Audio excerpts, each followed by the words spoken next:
So, what is our history according to the Vedic literature? People used to live on the green and beautiful earth without war, without enemy. They had a very high consciousness and what we call now psychic powers. They were regularly in touch with the residents of the other worlds in our universe. However, parasitic entities from other regions of this universe liked our planet and decided to take it over. Since humans were neither stupid nor weak, they defended their planet vigorously. Even though the parasites fought against us using all kinds of weapons that we cannot even imagine, still for many thousands of years they could not subdue the humans, even though they destroyed the places on Earth where the advanced civilization was located, like Atlantis. Although the full globe was also inhabited by humans who had these developed psychic powers, not all of them were advanced in a way we understand it today in terms of technology. Many of these humans, although they possessed psychic powers, they lived in primitive way, but some did not. Some, like the Atlanteans, had highly sophisticated technological civilization. It seems that the term Atlantis is nowadays used to signify all these various centers of technologically advanced people that existed in the very distant past. It's not only the one located in the Atlantic Ocean, there were others like Lemuria, also some call it Lumeria.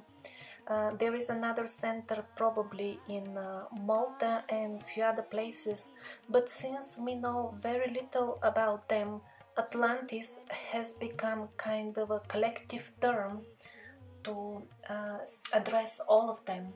But the Atlanteans that I'm referring to were the ones that escaped the sunken continent that was located in the Atlantic Ocean, and after it sunk, the survivors relocated to this legendary Meru or Hyperborea that was located somewhere in the region of either Greenland or the Arctic region.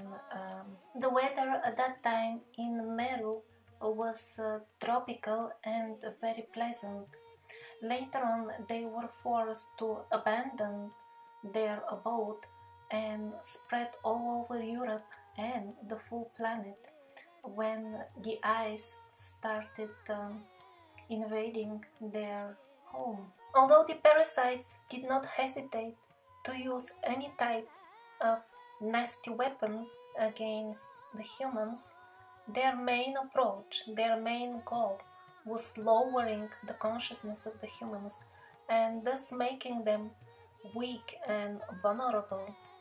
They actively wanted also to isolate them from the rest of the good entities in the universe that the humans were friends with. Cultural erosion was the prime weapon of the parasites. Changing the very genetic code of the glorious human race was another prime goal of the parasites.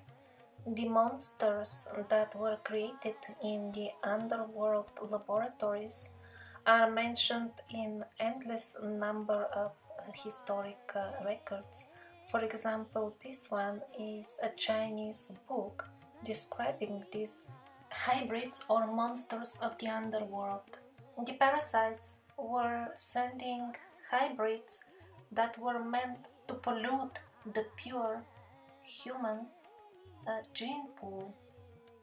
The goal was to make the human race as dumb as possible and to deprive it of its natural psychic abilities. At this point of time, which was just a couple of thousand years ago, probably some 10 to 7,000 years ago, the survivors started coming to the European continent and spreading their knowledge to the primitive tribes that were residing in this area at that time.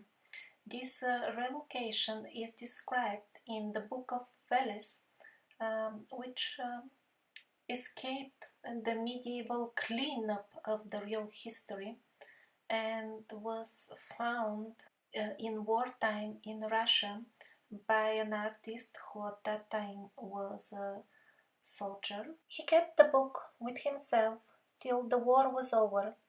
After that, he copied it by hand, which took him 15 years. And when photography appeared, he even managed to take one single photo of one of the pages. Secret services were showing interest in the book, and as a result, after the death of the artist, the original is no longer available. However, the copies he made survived. Of course, within this Kalingier version of history, the Book of Veles is simply a collection of legends of some sort of fiction and imaginary events that the ancient people were dreaming about but never happened. However, the problem of the official history with this book is that the people of Russia themselves started printing endless copies of it, and millions of them considered this book to be their real history.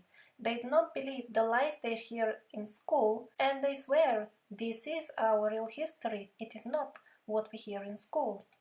These are just few of the numerous editions of the Book of Veles. People in Russia believe that actually their forefathers were the keepers of the Vedic knowledge, and the similarity between the language of the Book of Veles and the Sanskrit language, which is the language of the Vedic literature, is obvious. On the screen you see Sanskrit on the top and the Book of Veles below it. So apparently labeling everything as legend, myth and fantasy stopped working. That is why the Book of Veles is extremely uncomfortable to the official historians in Russia, and they're making all possible to slander it and proclaim it even as a forgery. And if you hear on what basis they have proclaimed it to be a forgery, you will understand how shallow their lies are. How can they say that the original was a forgery if it is missing altogether and cannot be examined? The most important reason for which they claim that it is a forgery is that the original is missing. However, for people who are capable of thinking, it is very clear that missing original means that there is no object to be examined in order to determine is it a forgery or not. So, on what basis are they making this so-called conclusion if there is no actual object to examine? I would like to read for you what Wikipedia says about the Book of Veles. Professional linguists and historians, particularly the specialists in ancient Slavic, question many features of its language: vocabulary, spelling, phonetics, grammar.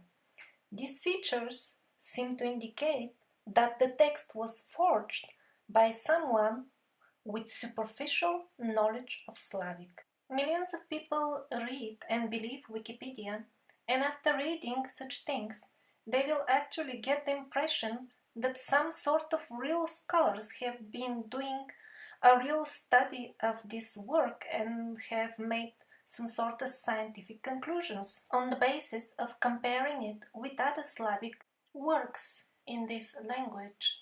The number of books, other Slavic books of that time, is a big fat zero. Not only that, indeed, according to this Kalingier version of history, we do not even know if the Slavic people had any writing at all at that time.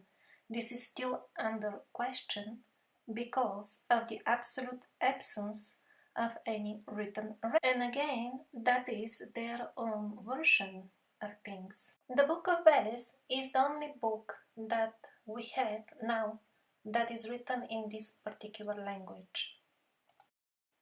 Since nothing at all is known about this language, how can we talk about any comparison at all? Compare it with what? The original of the Book of Veles is missing. The language that it is written in it is absolutely unknown.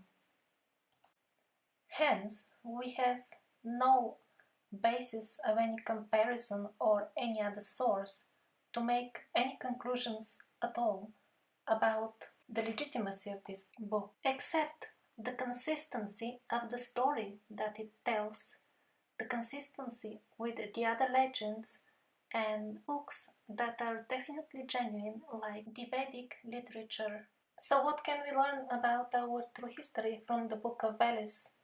It was a constant war. Although the survivors were still holding up, they were getting weaker and weaker after every few thousand years.